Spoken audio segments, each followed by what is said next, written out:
If we think about India and Pakistan, I have family there, so it's something that I think about because I can go to Pakistan, but my family in India cannot. They they can't enter that territory. How do we look at those things and try to understand that those violences, those massive violences, do get absorbed into the body politic, the body of the earth, the body of the plants? Hello and welcome to Planet Critical, the podcast for a world in crisis.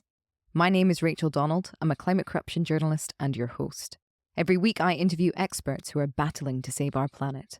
My guests are scientists, politicians, academics, journalists, and activists. They explain the complexities of the energy, economic, political, and cultural crises we face today, revealing what's really going on and what they think needs to be done. These are the stories of the big picture. Go to planetcritical.com to learn more and subscribe. My guest this week is Ranu Mukherjee. Ranu is a visual artist who explores the themes of time, geological time, plants as protagonists, rupture, change, and imagination. Her work has been shown around the world, and she's also the co-founder of Orphan Drift, a London-based cyber-feminist collective. This episode is wide-ranging, nuanced, caring, funny, and slow. Going into it, this was something that Ranu proposed, that we take our time.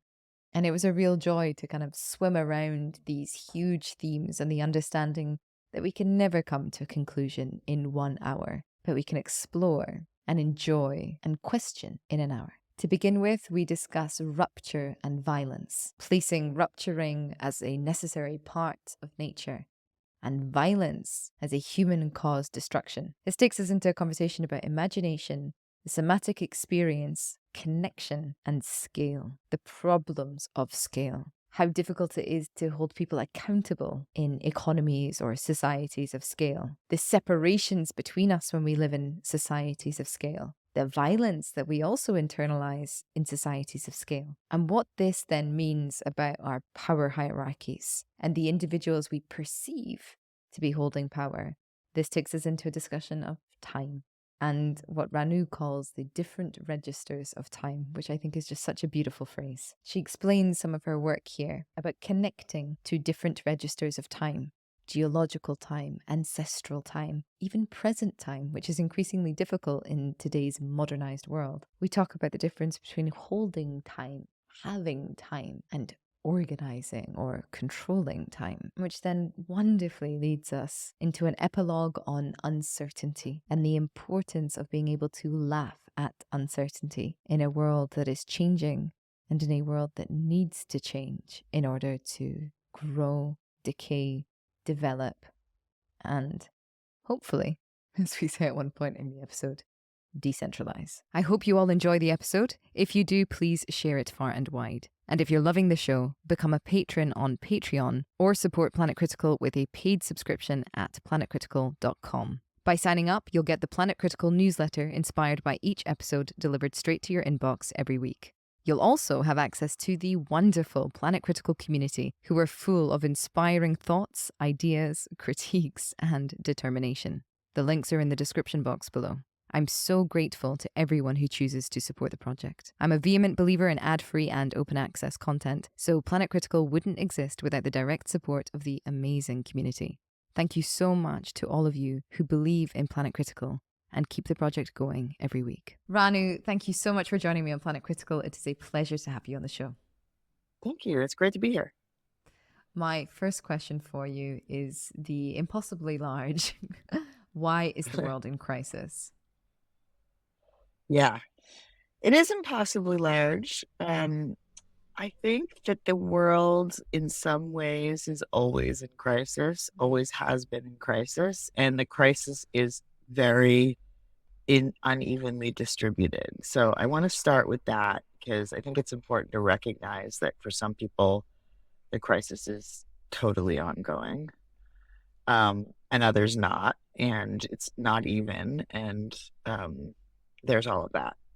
I when I was looking at the first question, somebody a couple days ago, a friend of mine sent me this article called Rethinking the Apocalypse.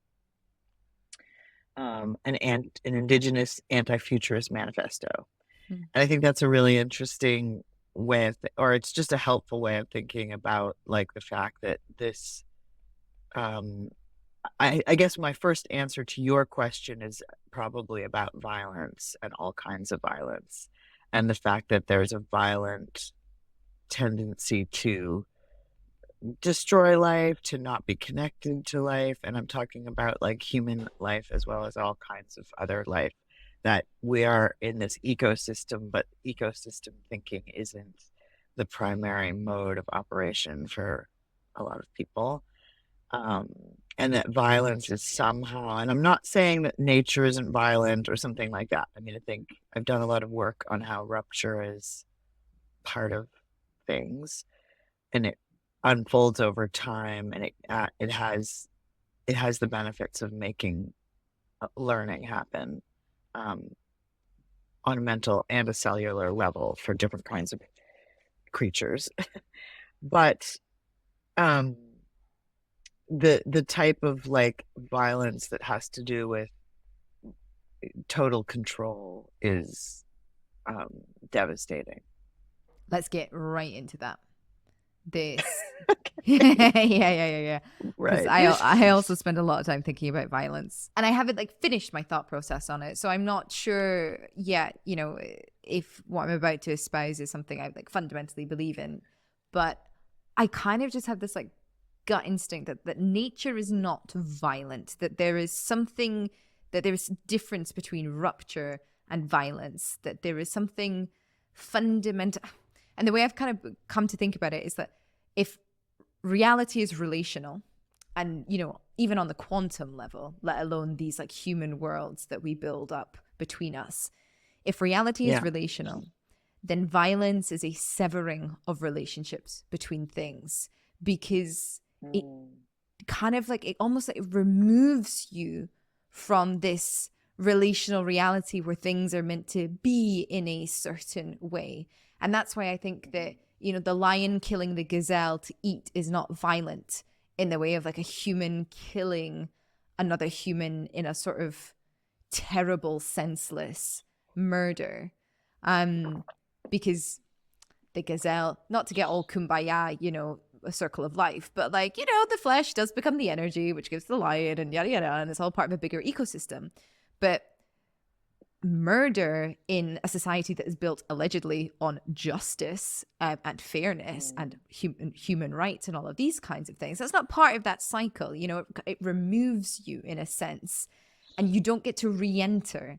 The person who's been violently murdered or violently abused or whatever, they have to find a way to re-enter the cycle that they were taken out of, the relationships that they were taken out of. And that's kind of where I've gotten to with my thinking on this, that in the way that a glacier slicing through a landscape creates new mountains, new paths, new possibilities, we in our species seem to have found a way to do the opposite. And I'm using the royal we, and I shouldn't. But some of us in our species have found a way to do that in a completely opposite manner. And rather than creating new possibilities, just utterly eradicate them. Yeah, I mean, the big difference with the lion and the gazelle seems to be that we don't know the motivation of in that situation seems to be pretty much based on food, like getting food. And the human one is a control thing. And it has to do with like, trying to subjugate a population. I mean, I'm thinking about larger scale violence than like one-on-one, I guess, but the violence of like an empire or a kind of a regime. I think I'm thinking about this a lot because we're seeing a lot of violent regimes take hold right now. Yeah. And those regimes are very much based on the idea that that a populace like needs to conform to some sort of rule in order to benefit the empire, or the, shall we say, like nativist right wing, leader who is arguing that like that their way is a form of protection, Mm-hmm. like like basically legitimizing a lot of violence in order to say that it's about protection. Mm-hmm. And Mm-hmm. I think this is sort of like the history of a lot of the world, um, certainly in the West, but a lot of the world like Mm-hmm. has this history of like the excuse um, of violating large populations in order to gain power Yeah, without thinking about the consequences for the violator as well. I mean, I think there are consequences for the violent or for the absolutely. yeah. Absolutely. I think, if I may, the violence of empire to me, and this control and domination that you're speaking of, is also about the severing of relationship and possibility. Because if you think of like Yes. a strong man bearing down on a populace and using anything from physical force to intimidation to, I don't know, ripping up the school syllabus and making it all 1984, like rewriting history, that is a crowding down on a people and managing their relationships with everything else, which essentially severs it, right? Because it can only Mhm. be through the authority figure, much like a parent and a child. Um, Mm.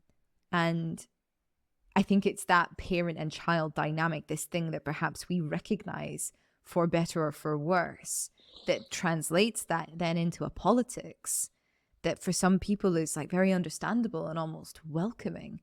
This patriarchal strongman figure willing to go to war, willing to use these utmost forces. And it looks like he's putting his body between us and the danger that has been fabricated, obviously. But that's in the alleged danger, when in fact that's not what's going on. It's a total bastardization of like the healthy parent-child relationship. Mhm. Yeah, and like the idea that there's I mean, in a healthy parent-child relationship, like I have triplets. I know Wow. about that. They're 17. You can't control who they are or what it's like you can guide them, Mm, but in the end, they're their own people. And and that's a really beautiful thing. So if you think, I mean, I also try to think about a family as an ecosystem. It's like yeah. so I think if you're thinking about the collective, it's a different, I don't know. I do think that people have a problem. Being in the United States, it's very clear that there is a problem between like this notion of individual liberty and collective capacity and collective health. So individual health and collective health are totally at odds for the ways that we've been indoctrinated to understand something like freedom. And that in that negotiation is a lot of really rich territory that can help us understand crisis and can understand like how to respond to and not run away from things that are difficult, or the question of trying to kind of navigate the world without that kind of severing violence you're talking about being the way of intervening. I think that's I mean, it's a really central kind of question. I'm also right now listening to a book by Maggie Nelson called On Freedom. That's a really interesting, um, it's a really incredible set of reflections on this conundrum of like um, thinking about where are the fault lines in our relationship to the idea of freedom. I want to tie this into what you were saying about rupturing. Um, and I suppose this idea of change as well, this like possibility again for change. And I think that's beautiful what you've just said, this talking about this tension between individual health and collective health, especially in the United States, how that tension can help us understand this crisis, and learning that we need to be able to navigate the world without this. severing violence. And to me, it sounds like, first of all, we need some kind of rupture, right? This system has kind of grown a life of its own in a way and acts ironically and organically like an ecosystem, right? And so how are the ways that we can look to invite change or understand rupture in a way that isn't violent, in a way that doesn't sever? Yeah, I mean, it's a hard question. I think I know like you know, I know historically and art historically also there's like a kind of there's almost a fetishization of rupture in the 20th century, Oh, interesting. in terms of like the big changes. So I'm thinking a lot about 1947, right? Like the time when um, India was divided by the British and Palestine was also divided in 1947. So obviously that's really on my mind. I'm thinking a lot about this idea of rupture as being kind of something that is it's like it's in a lot of sort of thinking there's an idea that rupture is like this catalyst for revolutionary thought, and it like is a way that like the new emerges and that we have to have this rupture to emerge, and that's something that's like I kind of both feel like I understand, or that's a sort of set of theories that I've been around in my whole life and education. But then also, I wonder if that's like how to shift it to a kind of a place where you're not looking at kind of an external history, that you're sort of understanding that internally from a somatic point of view. So I don't know what the big answer is, but what I've been doing um, in my own work is to bring people together to do this sort of speculative fiction. I call it like a speculative fiction as action kind of project, or as practice, where we come together and imagine a rupture that's happened to us personally as a character that's external, and then try to embody that and understand how it's moved in time, because we all have the privilege of still being here, right? We're the survivor, or we're the people who went through the rupture and survived it, but also that somehow a rupture is still it's still in your body. Like if you've been through some major shift in your life, it's still in your body, and it unfolds over time in different ways. And so understanding that and being able to see it as this character kind of helps it not have as much control over you on an individual level. And when I started this project, I was really thinking about working with refugee and immigrant artists who have been through like major life changes, that have had to learn to reinvent their lives. And the reason I wanted to talk to them was because I felt like having to reinvent your life is an expertise that we don't recognize. Like we don't think about it as expertise. We talk about it as victimhood, but also there's like, and I know that not everyone survives that. And then you have to be like talking to the dead and talking to your ancestors and connected with the spirits of the people who didn't survive, or the plants that didn't survive, or the animals. But I think there's something about thinking about how those ruptures unfold in time that's really important, and also how nonlinear they unfold in time. If you tried to take that to to a larger scale, um, I guess I wonder what that would mean if you thought about it in a larger scale. And I get worried that like thinking about it in a larger scale then becomes like a justification for huge amounts of violence, which is not what I'm talking about. But I think there is a difference. Like to go back to the point that you started with, there's a really big difference between rupture that severs, and even the idea of rupture as being a severing, and violence that is just devastating.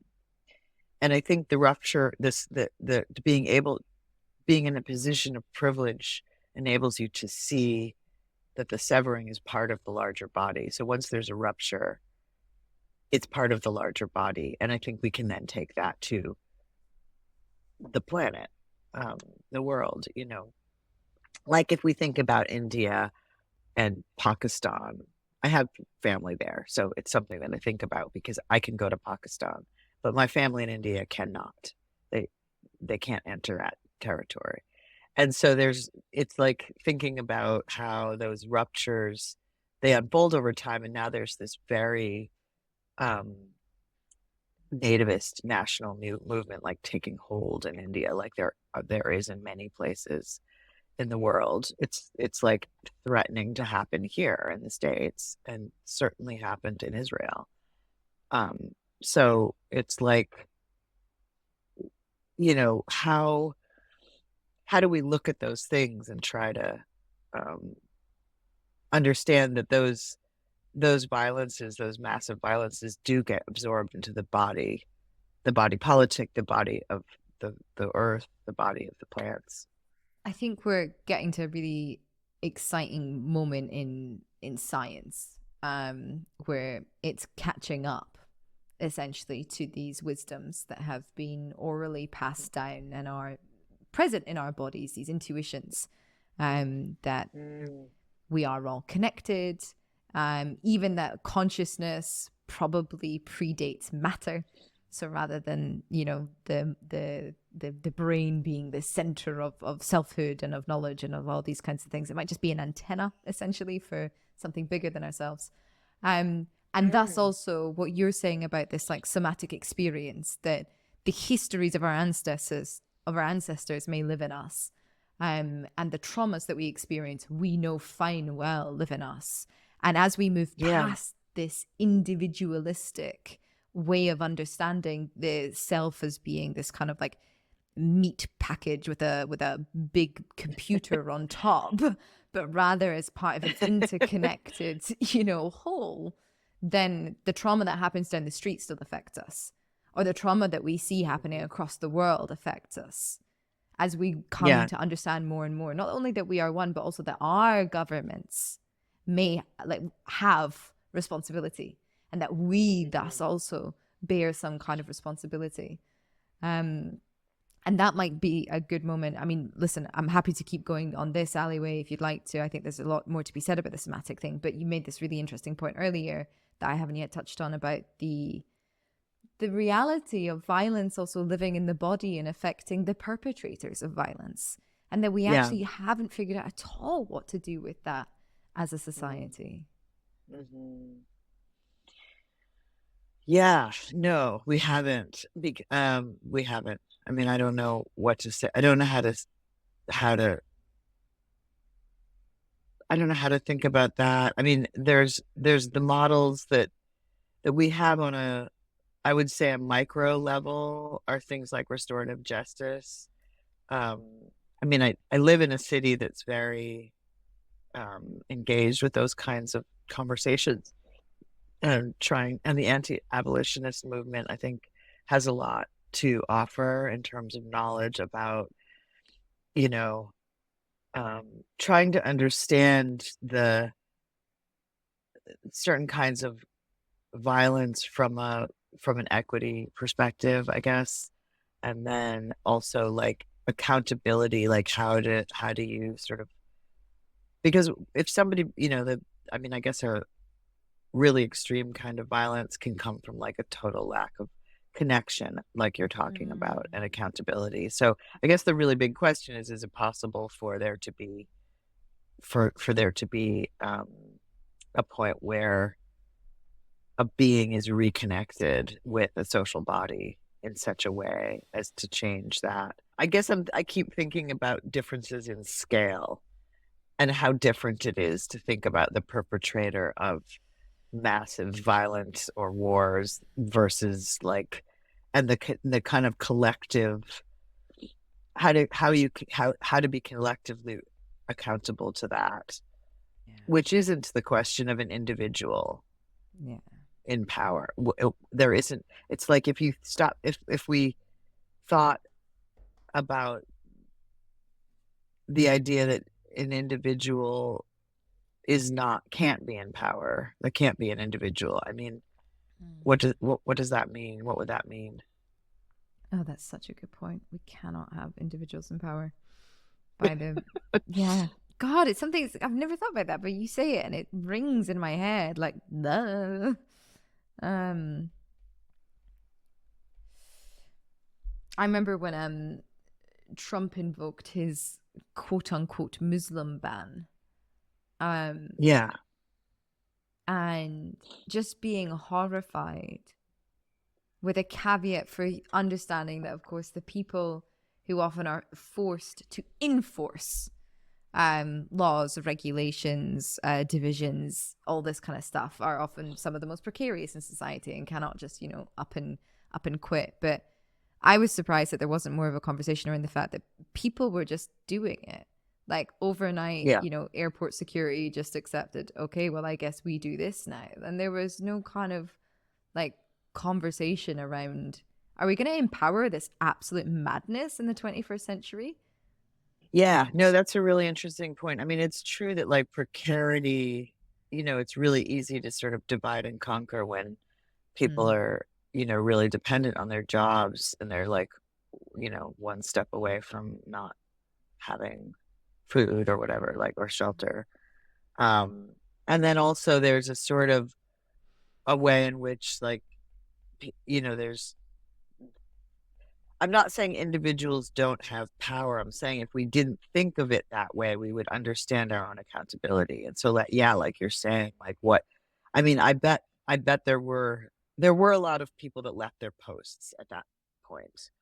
But it is like, I'm not trying to hold them responsible for Trump's insanity. It's still, I mean, we're going into this again. Yeah. This election is repeating itself. It's Yeah. completely bizarre. And it is because there's like a nativist population that feels completely threatened, that are trying to protect this maniac. Well, that's from my point of view. I mean, he's like, a known kind of criminal rapist person. Like, I mean, it's very, and people think that he's going to do something for them, which is the other thing that I don't understand. Like, I haven't figured out how he's convinced people that he's going to do something for them. I mean, there is also the two-party system is really flawed because we don't really have choices. And so people are just like, well, I can't vote for this person, so I'm going to vote for this person, And so, but if we thought about it as like, I guess what I'm saying is, it is the responsibility of the people not to elect a lead, not to stand behind a leader who thinks that they are alone in leading and is going to be this whole savior of a whole population. Like, there's just this kind of like ideology behind that, which is so dangerous because they're making moves to kind of get rid of the system that is attempting to be a collective one, Yes, I do wonder if, by sort of spring next year, you'll have a rewritten constitution that allows a president to stay in for as many terms as he wishes. Right. Right. Yeah, it's scary, that stuff. It's making me think about scale, which is a word that you've used a lot. Yeah. And scale is something that comes up a lot on the show because it's almost like we can figure out how to do things well on smaller scales. But it's like whenever you try to scale up and make it big, something goes wrong. As if the systems that we can imagine with our kind of like limited processing power simply become too complex or too rigid or too brittle at scale. That the kind of fluidity that needs to be injected into an ecosystem in order to keep it healthy is something that we're not very good at manually engineering, essentially. And also, this other thing that you're talking about, the distance that scale allows for somebody to command a drone assault or an army or a whatever and commit genocide without ever having gotten their own hands dirty, essentially, which also allows for all of this removal, which ensures that, people like Tony Blair and George Bush are wandering around making loads and loads of money for giving speeches and doing consulting, even though it was found that their invasion of Iraq was totally illegal. And So to me, it seems increasingly like the only way to kind of mitigate against violence and destruction and amplify love and care and consideration is to decentralize, is to make these systems smaller. Mm, mm. I mean, I think that's a really interesting idea because it does feel like if we insist on um, connection, we insist on um, being engaged in things with a certain level of tuning to an environment and the reality of a place or a people, both. I mean, that's the same thing to me. Then, yeah, it requires just being present. And so I think there's a lot of questions about like, what does it take to be present? And I think that you're right. Like, it's really hard to scale because we can't be everywhere at the same time with our bodies, you know?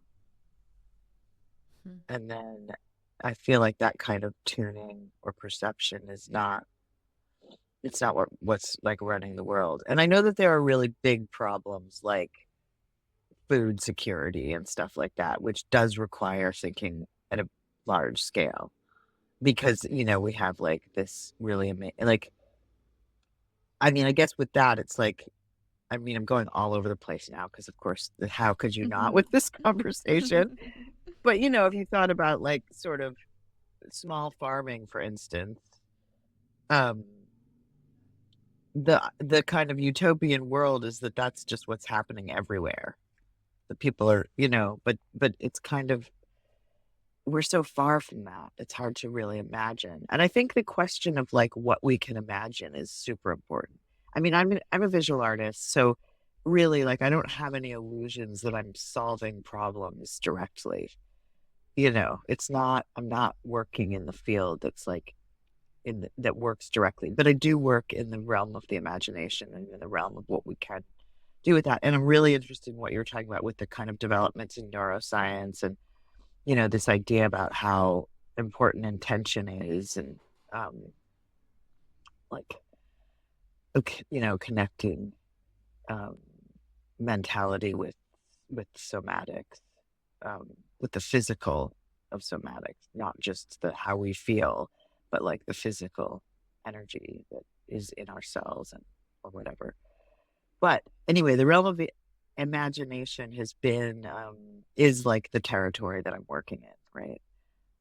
And I think like I talk about this a lot, but um Amitav Ghosh wrote this book called The Great Derangement. I don't know if anybody's talked about that book on this show. He's written a few books since then. But that one is really about the idea that the climate crisis is also a crisis of the imagination because we can't imagine at that scale. That's another thing that has to do with scale.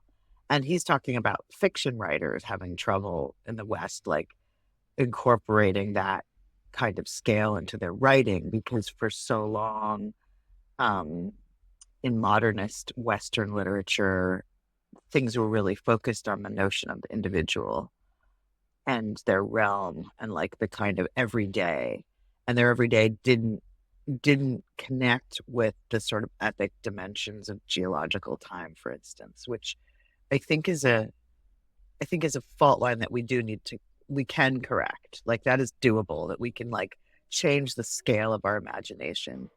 And there's lots of examples of how to do that and what tools you need to do that and what kind of knowledge systems are helpful for that. So that is a kind of territory where I feel like I can actually do real work, you know? I remember interviewing, I think it was when I interviewed Jason Bradford years ago now.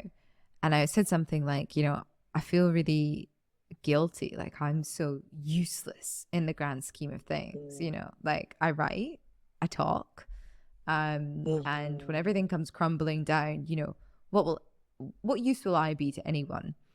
And he was like, writers, artists, musicians, like these people that have Mhm. been dramatically underfunded and attacked as well in very many sort of elite Western states, they're critical, absolutely critical to understanding what's going on, to navigating the world as it is, to imagining the world as it could be, and giving us, I was going to say hope, but it's not hope, giving us a roadmap, reminding us of these like ancient truths that we are much better than what we are living around today.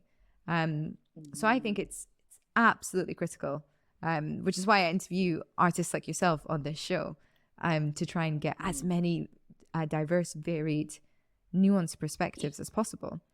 And I would love to know a little bit more about what people can do to scale up their imagination. If you would like to talk to that a little bit more. Sure. I mean, I think a lot about models of time that we have.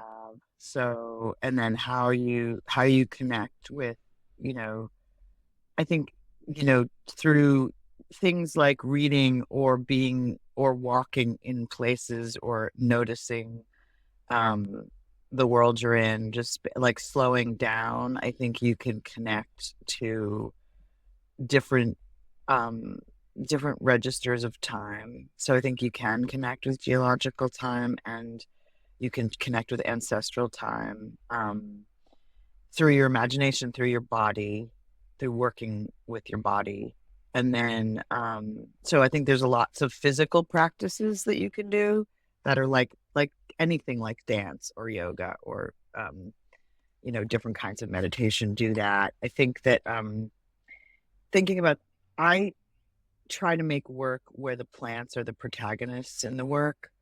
So if we flip the sort of, I think playing with notions of agency is really important. So like, this idea, what about this idea that like you're not the center of the universe, or you are, or the, like you're connected with a whole bunch of other centers of the universe. Or I read something the other day, Aimé Césaire wrote about this idea that like the universal is not a monolith. It's a kind of um I'm gonna misquote this because I don't remember the quote, but it's about these kind of like, if you take the particulars and deepen into the particulars of all of the differences, then you have a universe.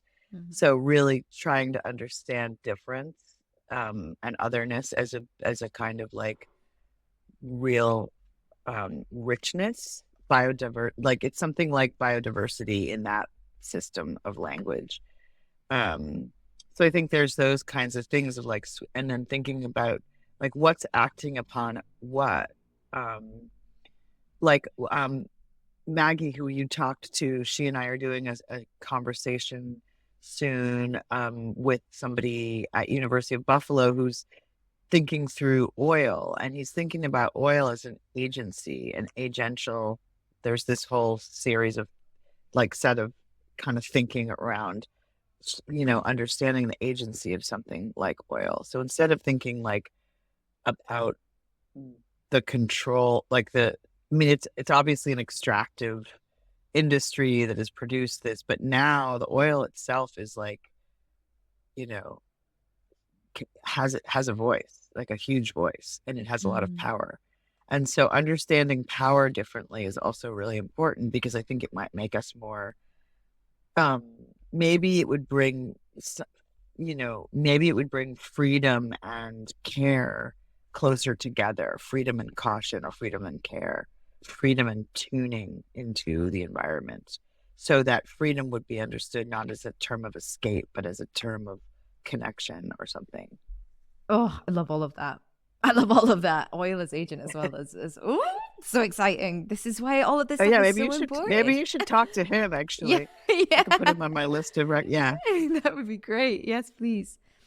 I have this kind of image that's been coming back to me as you speak, and it's of a child being born, and this idea that of there's a rupture happening there. There's like a separation, but that child's survival is also incumbent on the continued, like, evolving relationship with either the person who's just birthed it or somebody else who can.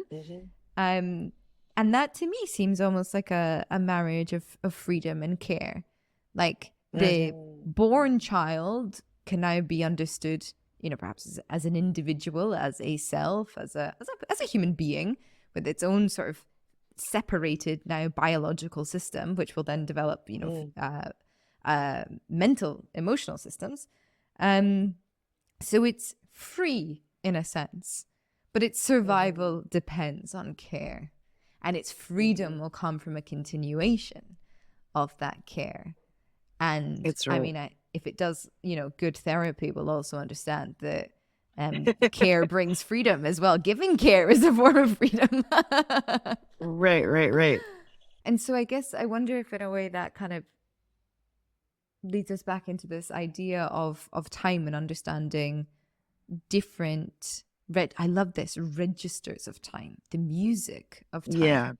time. Um Definitely the dynamic mhm. range of time. Yeah. And that's something I feel like is that's a realm where I feel like people who live um in the world of kind of smartphone technology and like this sort of instrumentalization of time. There's a way in which like people who live in a certain economic strata, but it's a big one, like that are using these kinds of devices and stuff that we're using now, and are in a culture where kind of time is money sort of mentality is the organizational principle of the society. um I think that we have to be, I mean, including myself in that because that's where I live. um we have to be very vigilant about connecting with these different kinds of time, because that's like really what my work's been based on for the last many years, is like how, is that to continue to work on maintaining the tuning of our sense and sensibility, um is like work. It's something that's like a project that needs to be done in order to maintain ourselves, because I think, you know I mean, it's just, I live in a culture where there's like a generation of people having like major mental health issues because they're addicted to like video games or smartphones like I have friends whose kids don't go out of the house at all. Yeah.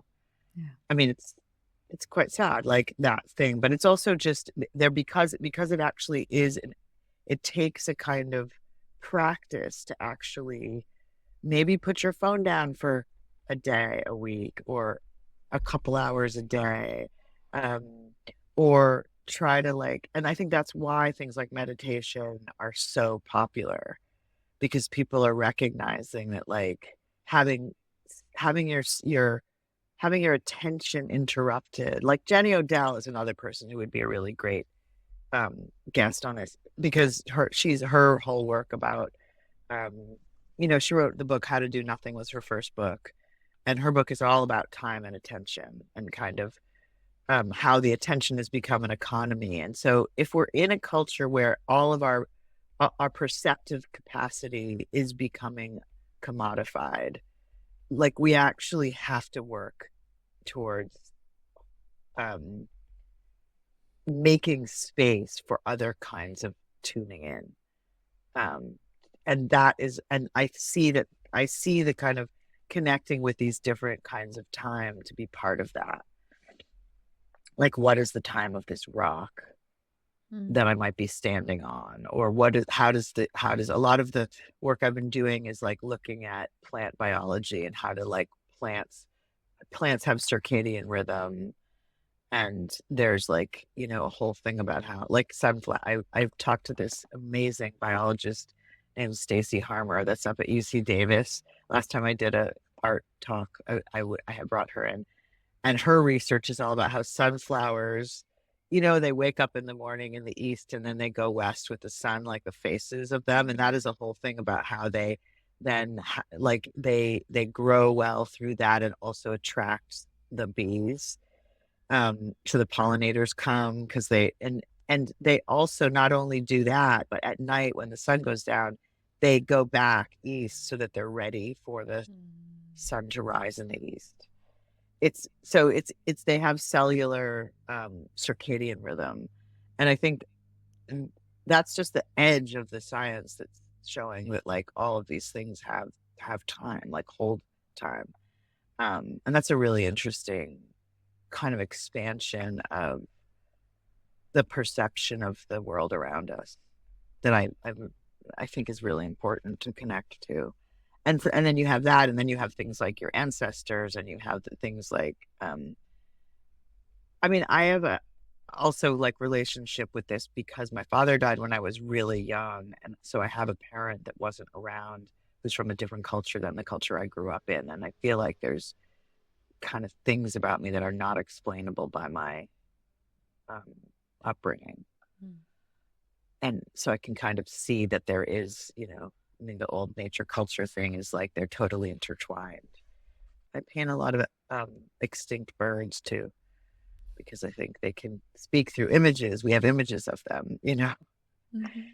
So I think about time in that way. And then there's another book called Revolutionary Time that I've been reading a lot about, which is like a feminist text on trying to kind of like bring in a different way of thinking about time that isn't either cyclical or linear. So because the cyclical time is like historically been described as female, and the linear as male, which means that the male is like can be thought of as the kind of connecting to the future or futurism or futurity, whereas the cyclical is and that's supposed to be the women and the labor and the childbirth and all of that. So that's kind of like those historical Western like kind of constructions of time, and she's sort of taking that down, which is great. Because that's not how I don't think that's how we experience time. And I think if we can connect to our experience, like, I think that's what I'm saying. It's like maybe that's a very roundabout way of saying like connecting to your own experience. There's so much wisdom there that like is basically disrupted or discounted by the culture that we live in. I love this idea of holding time and having time rather than being on time. Right. Right. Imagine being with time instead. Yeah. Yeah. Yeah, that's great. As I get older, I feel increasingly that time is whatever it is. It's so not what we think it is. Because I'm so like personally, my past is super blurry. It's almost as if it doesn't happen, but like the emotional kind of anchors that I have through it ensure that it has happened, and that's beautiful, and I'm glad for them to be there. But even how those emotional anchors change over time, like, in the same way that every time we access a memory and we change our memory just by accessing it, and then it's like, well, it's not fixed in the past, which means surely that the future certainly isn't fixed, like that uncertain one. Right. Which really bears into question whether or not this present one is fixed, if it's connected to both of those things,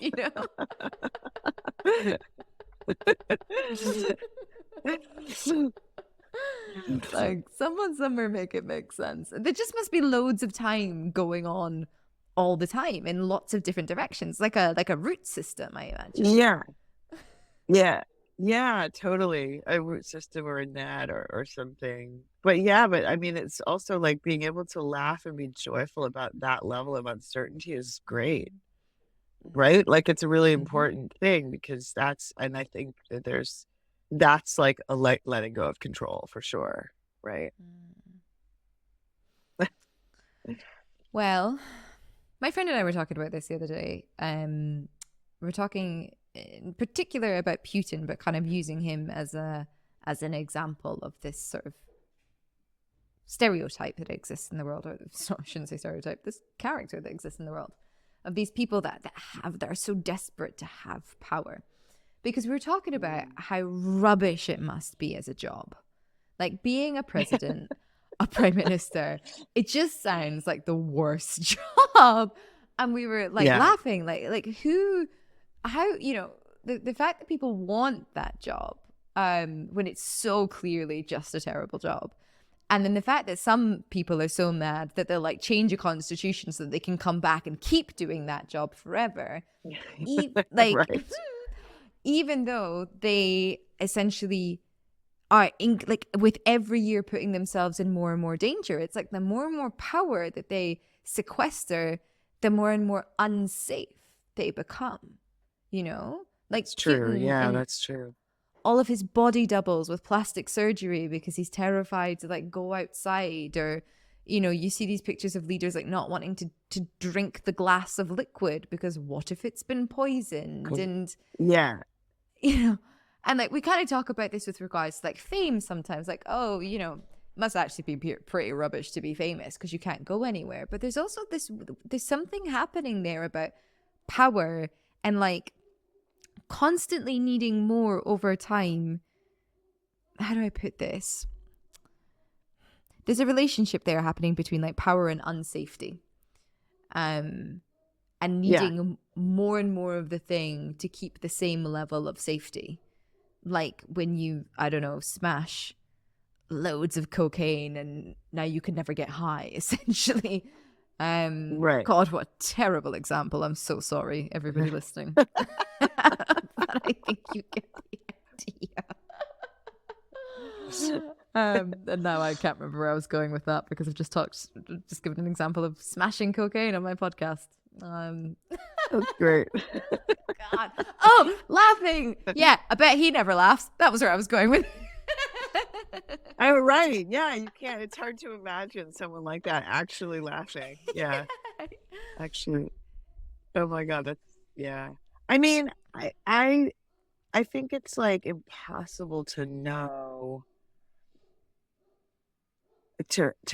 how what is actually going on at that level. Like that's another scale thing. Like, I mean, because you only know that person through this huge machine.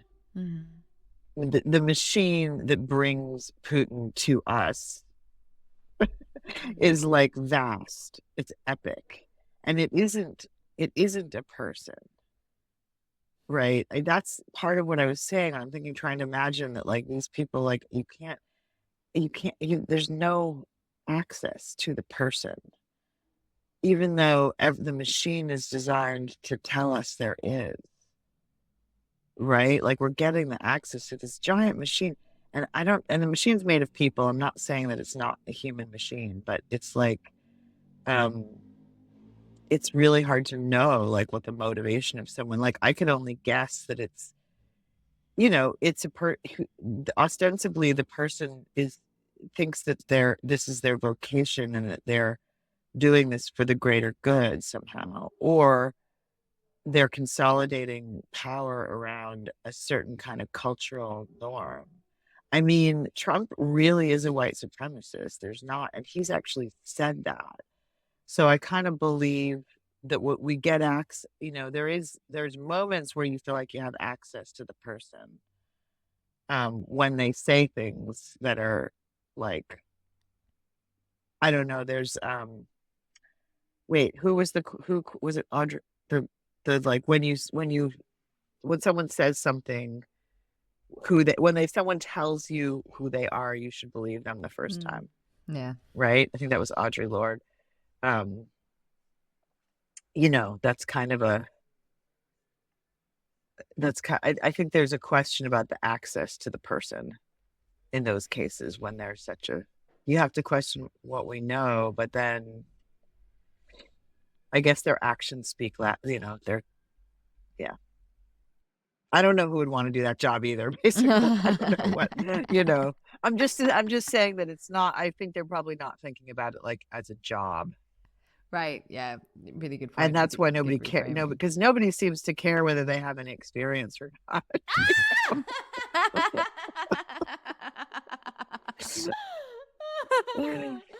That was Maya Angelou. I'm just remembering that. I don't want to misquote who that was. It was Maya Angelou who said, when someone tells you who you are, you should believe them the first time. And I think that's really good advice for like toxic leaders, especially. I think that they're toxic. I mean, my theory is that they're toxic people who are just spreading this their their toxicity. I think that I mean, they seem totally ill to me. Like, seem very frightened to me. Like I think the only reason I could get to me and my friend on the phone, the only reason we could get to why somebody would want to have that much power over others would be because they are afraid of someone having power over them.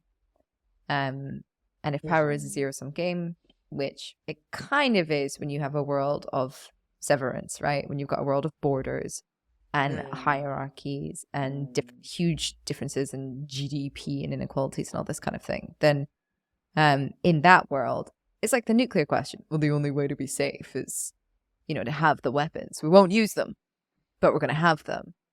And it's like, right. I know it's crazy. Right. And it's like, but there is no way to be safe in that world. We need to reimagine a new world.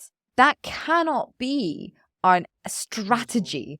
We're going to hold on to the most dangerous weapons produced in the known universe to keep ourselves safe.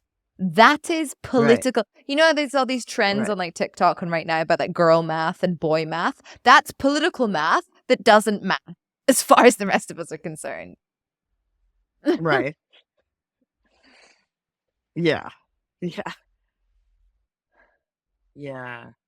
Yeah. Or like I want to be the person who can push the buttons so no one else can, I guess. Or, and I've been banging on a little bit about this recently, so apologies, listeners, if this is a repeat, but when you factor in Christian ethno-nationalists who believe that there is an eternity and that them and their following will get in, who bloody cares what you do to the planet and all the people on it? Right. Right. Yeah, that's why we get back to the Rethinking the Apocalypse manifesto. Because it can't be that either there's like an apocalypse or there's like, full world peace. I mean, that's just not gonna, neither of those things are really what we're living in. Yeah. The apocalypse just seems it can start seeming like an excuse to, Yes. not be accountable. Yes. And in the same way, like saving the planet could become an excuse for, ecofascism, or genocide, population reduction, because we just can't have this many people. Right. Yes. I think there's lots of things at play, but we seem to have really kind of like misunderstood the best of ourselves, our role, and our own. I try to steer away from this word as much as possible on the show, but our own nature. You try to steer away from nature as a word. I think maybe the like human nature, this idea that we have a kind of like fixed biological identity when essentially that. Yeah. I hear you. Yeah. It's tricky, and again, it's like it can be used to excuse and justify all matter of things. But I really do believe in like a human nature of love and care and empathy, and that is how we got here. That is how we got to a world of art and music and joy and laughter. That's how you get to a world where when your young are born, they're not going to survive unless you give them 24/7 care for months and months and months on end. Right. That is the action of a caring species, not a like fundamentally violent one. Yeah. Ranu, I could keep you here all day, but are we there? I think we've covered. I think we've covered so much. Where can people find out more about what you do, especially for those who might not be in San Francisco? Oh, sure. Well, I have a website, ranumukherjee.com, and my gallery is Wendy Norris. I work with her. I've been working with her for a long time, so her website. Those are the best places to find things. I mean, I do show outside of the Bay Area. I mean, I show lots of places, but so you can find out what's going on from the websites. Excellent. Listen, thank you so much for today. My final question for you is, who would you like to platform? Okay, I mean, I had some ideas, and there's so many people now in my mind after this conversation. So I mean, Elia Vargas is a professor at the University of Buffalo who's doing all of this work on oil, who might be really interesting. There's a person named Alicia Escott. Actually, she has a her project, Bureau for Linguistical Reality, is a project of making words for feelings that we don't have words for Oh, yet. wow. Um, that are really so I would look at their project, Bureau for Linguistical Reality.com. Um, and that is Alicia Escott is the name of the person. Or there's two people that run that. And so I can connect you with them. But I think that project would be an interesting thing to talk about. And then I was going to talk about Sofia Cordova, who's another artist who is moves between Puerto Rico and the Bay Area, but makes really great work coming from a perspective that she's she's making like kind of science fictional work that's about inventing different futures from the perspective of Puerto Rico and Puerto Rican diaspora. Amazing. So an occupied territory, essentially. Mm, mm. They all sound amazing. Thank you so much for these wonderful suggestions. It's been a real pleasure to speak with you. Yeah. Likewise. If you want to learn more, I've put links to everything in the description box below. Remember to subscribe to the channel if you're new here and share the episode if you enjoyed it. To support the show, subscribe at planetcritical.com, where you can read the weekly newsletter inspired by each interview. You can also become a Planet Critical patron. All links are in the description box below. As always, my deepest thanks to that community. Planet Critical wouldn't exist without your support. Thank you everyone for listening and for coming on this journey together.